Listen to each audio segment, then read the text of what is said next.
Alright,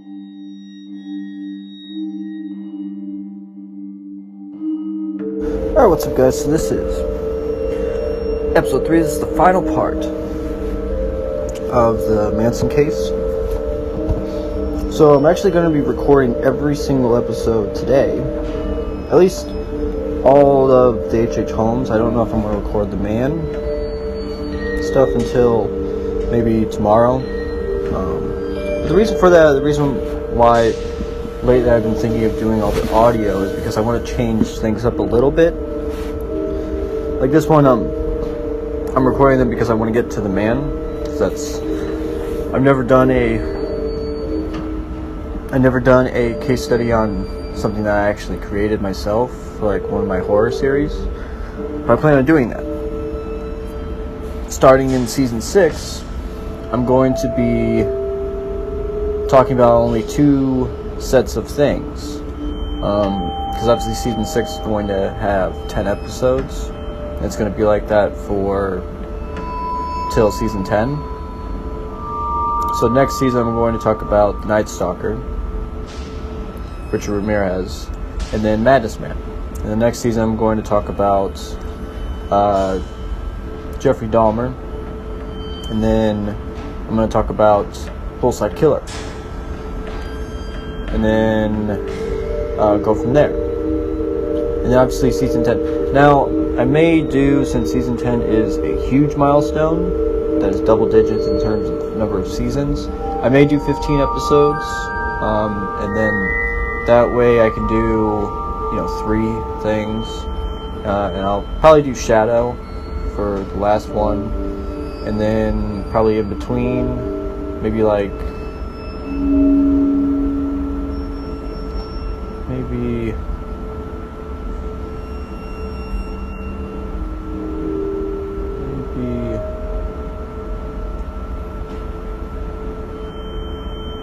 The Green River Killer, maybe. Yeah, maybe.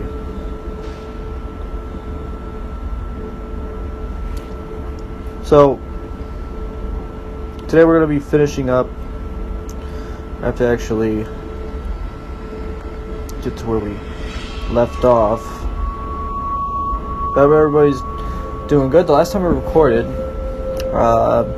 it had not snowed yet, but now it actually has. It has officially snowed for the first time ever this winter season, which I really like. Last year it didn't snow until I actually had to look it up. It didn't snow where I live in Indiana until December 12th.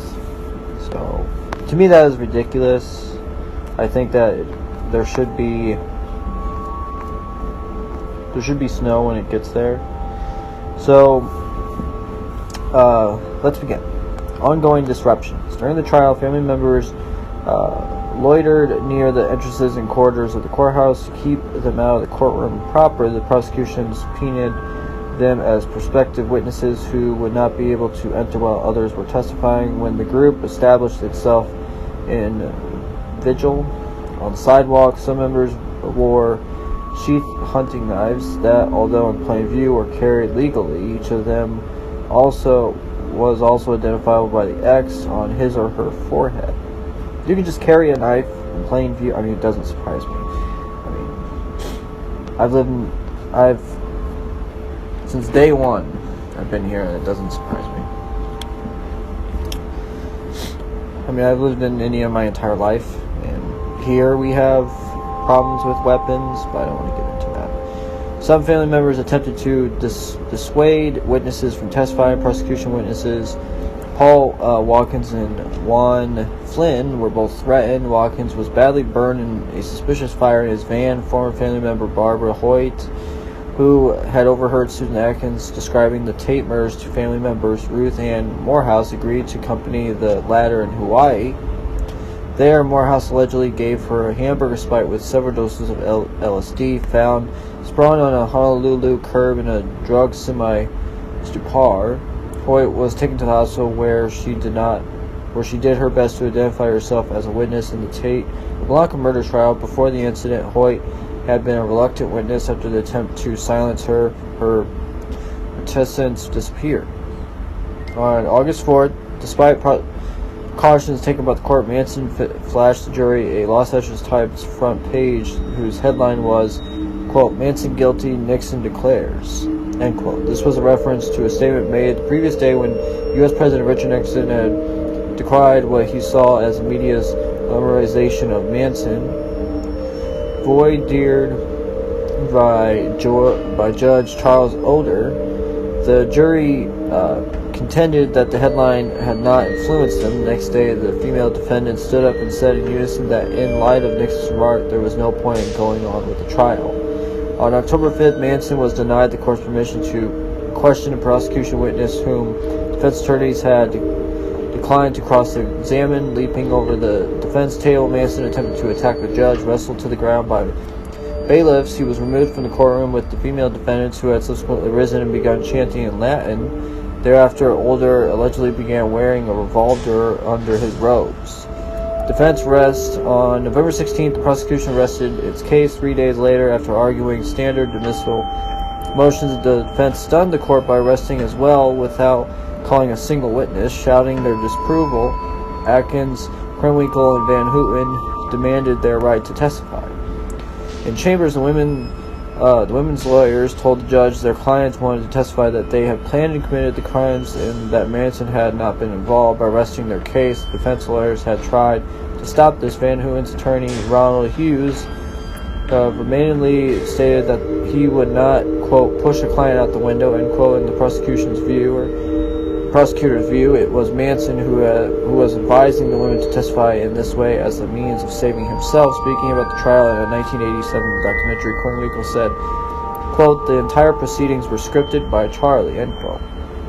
The next day, Manson testified, lest Manson's address violate the California Supreme Court's decision in People versus Aranda by making statements implicating his co-defendants. The jury was removed from the courtroom. Speaking for more than an hour, Manson said, among other things, that, quote, "The music is telling the youth to rise up against the establishment," end quote. He said, quote, "Why blame it on me? I didn't write the music," end quote. Quote, "To be honest with you," end quote. Manson also said, quote, "I don't recall ever saying, get a knife and a change of clothes and go do what text says," end quote. As the body of the trial concluded, the closing statements impending, defense attorney Hughes disappeared during a weekend trip.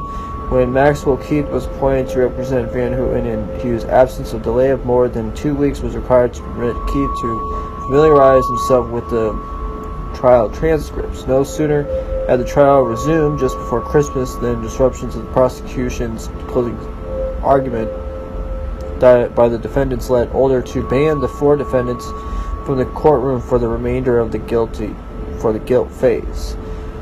This may have occurred because the defendants were acting in collusion with each other and were simply putting on a performance, which Older said was becoming obvious. Conviction and penalty phase. On January 25th, 1971, the jury returned guilty verdicts against the 4 defendants on each of the 27 separate charges against them. Not far into the trial's penalty phase, the jurors saw at last the defense that Manson, in the prosecution's view, had planned to present. Atkins, Krenwinkel, and Van Houten testified the murders had been conceived as, quote, copycat, end quote, versions of the Hinman murder, for which Atkins now took credit. The killings, they said, were intended to draw suspicion away from Bobby Sully by resembling the crime for which he had been jailed. This plan has supposedly been the work of and carried out under the guidance of not Manson, but someone allegedly in love with Usuli Linda Kasabian. Among the narrative's weak points was the inability of Atkins to explain why, as she was maintaining she had written, quote, political piggy, end quote, at the Hinman house in the first place. Midway through the penalty phase, Manson shaved his head and trimmed his beard to a fork. He told the press, quote, "I am the devil, and the devil always had a bald head," end quote. In what the prosecution regarded as belated recognition on their part that imitation of Manson only proved his domination, the female defendants refrained from shaving their heads until the jurors retired to weigh the state's request for the death penalty. The effort to exonerate Manson via the, quote, copycat, end quote, scenario failed. On March 29, 1971, the jury returned verdicts of death against all 4 defendants on all courts. On April 19, 1971, Judge Older sentenced to 4 to death. Aftermath. 1970s to 1980s. On the day the verdict recommended the death penalty was returned, news came that the badly decomposed body of Ronald Hughes had been found wedged between 2 boulders in Ventura County. Oh, crap. It was rumored, although never proven, that Hughes was murdered by the family, possibly because he had stood up to Manson and refused to allow Van Hooten to take the stand and absolve Manson of the crimes. Though he might have perished in flooding, family member Sandra Good stated that Hughes was, quote, the first of the retaliation murders, end quote. Watson returned to McKinney, Texas.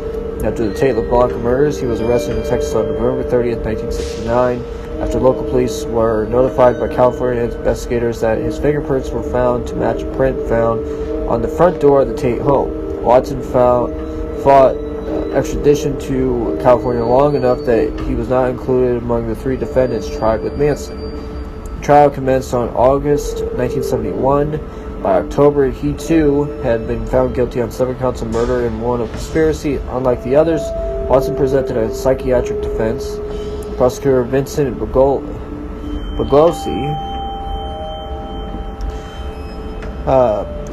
made short work of Watson's insanity claims. Like his co-conspirators, Watson was sentenced to death. In February 1972, the death sentences of all 5 parties were automatically reduced to life in prison by People v. Anderson, 493 P.2D8880 6 Cal.3D628, California, 1972, in which the California Supreme Court abolished the death penalty in that state. After his return to prison, Manson's rhetoric and hippie speeches held little sway, though he found temporary acceptance from the Aryan Brotherhood. His role was submissive to a sexually aggressive member of the group at San Quentin.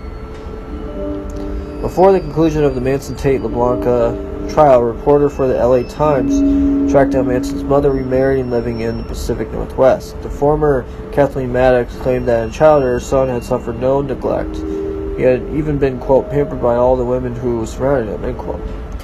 Willette murders. On November 8, 1972, the body of 26-year-old Vietnam Marine combat veteran James Lieutenant Willette was found by a hiker near Greenville, California. Months earlier, he had been forced to dig his own grave and then was shot and poorly buried. His body was found with one hand protruding from the grave and the head and other hand missing, most likely because of scavenging animals. His station wagon was found outside a house in Stockton, where several Manson followers were living, including Priscilla Cooper, Lynette Frome, and Nancy Pittman.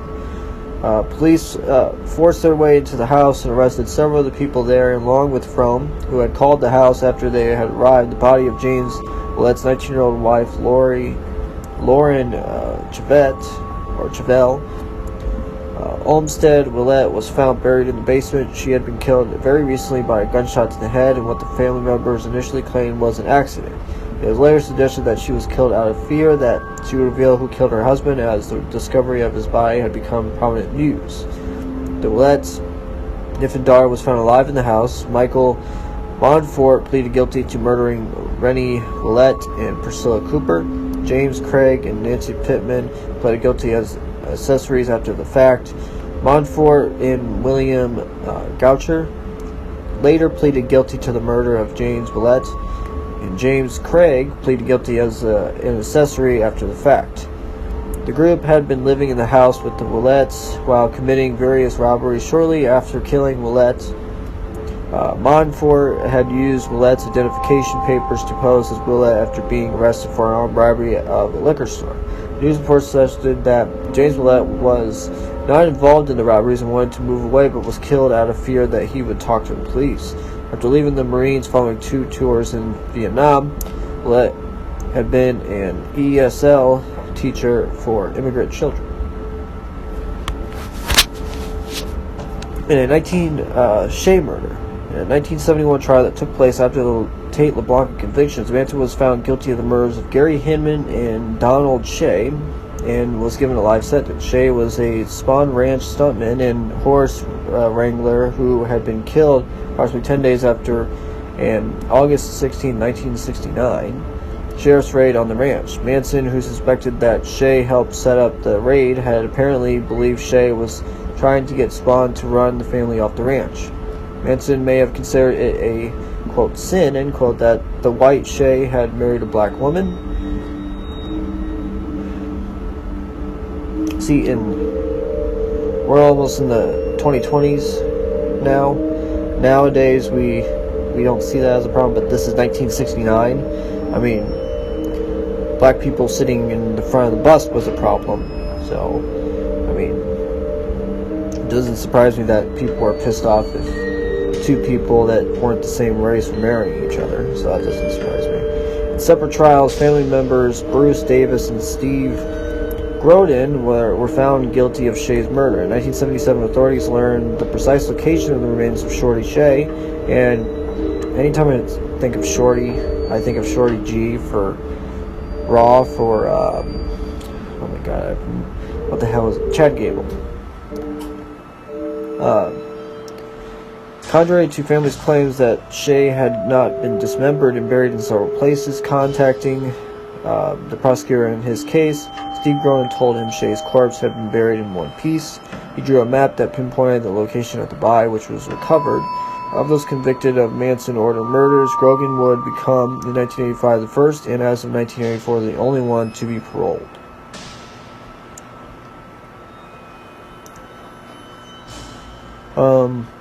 Remaining in view. On September 5th, 1975, the family rocketed back to national attention when Squeaky Fromme attempted to assassinate U.S. President Gerald Ford. Yeah, I remember reading about this. The attempt took place in Sacramento, which she and Manson follower Sandra Good had moved to near Manson while he was incarcerated at the Folsom State Prison. A subsequent search of the apartment shared by Fromme, Good, and a family recruit turned up evidence that, coupled with later actions on the part of Good, resulted in Good's conviction for conspiring to send threatening communications through the United States mail and transmitting death threats by way of interstate commerce. The threats involved corporate executives and U.S. government officials, vis-a-vis, supposed environmental direction of their part. Fromme was sentenced to 15 years to life, becoming the first person sentenced under United States Code Title 18, Chapter 84, 1965, which made it a federal crime to attempt assassination of the President of the United States. Really? It took till 1965? I thought Abraham Lincoln, like the Secret Service and all that stuff. I don't know. In December 1987, Fromme, serving a life sentence for the assassination attempt, escaped briefly from federal prison camp Alderson in West Virginia. She was trying to reach Manson, who she had heard had testicular cancer. She was apprehended within days. She was released on parole from Federal Medical Center, Carswell, on August 14th. Wait, she was released? 1980 is the present. In 1994, a conversation with Manson prosecutor Vincent Buglucci, Catherine Scher, a one-time Manson follower, stated that her testimony in the penalty phase of Manson's trial had been a fabrication intended to save Manson from the gas chamber, and that it had been given under Manson's explicit direction. Scher's testimony had introduced the copycat motive story, which the testimony of the three female defendants echoed, and according to which the Tate LeBlanc murders had been Linda Kasabian's idea. In a 1997 segment of the tabloid television program Hard Copy, Scher implied that her testimony had been given under a Manson threat of physical harm. In August 1971, after Manson's trial and sentencing, Scher participated in a violent California retail robbery, the object of which was the acquisition of weapons to help free Manson. In January 1996, a Manson website was established by latter-day Manson follower George Stimson, who was helped by Sandra Good. Good had been released from prison since 1985 after serving 10 years of her 15-year sentence for the death threats. In a 1998-99 interview in Seconds magazine, Bobby rejected the view that Manson ordered him to kill Gary Hinman. He stated that Manson did come to Hinman's house and slash Hinman with the sword, which he had previously denied in a 1981 interview with Ooh magazine. Bobby stated that when he read about the tape murders in the newspaper, quote, "I wasn't even sure at that point, really. I had no idea who had done it until Manson's group was actually arrested for it. It had crossed my mind, and I had a premonition, perhaps. There was some little tickle in my mind that the killings might be connected with them," end quote. In the We magazine interview, he also stated, quote, "When the Tate LeBlanc murders happened, I knew who had done it. I was fairly certain," end quote.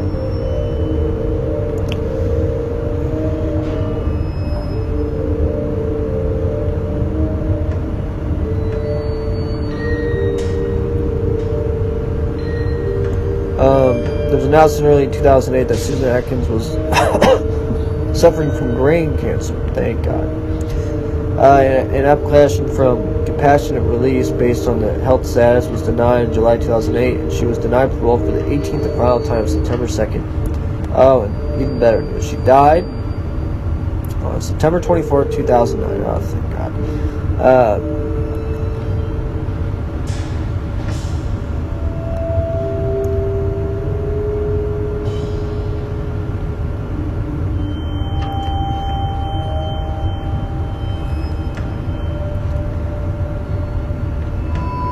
And then, finally, thank God for this, Charles Manson died of a heart attack and complications from colon cancer on November 19, 2017. He was 83 years old. That is it. So make sure to like and subscribe, and I will talk to you guys later.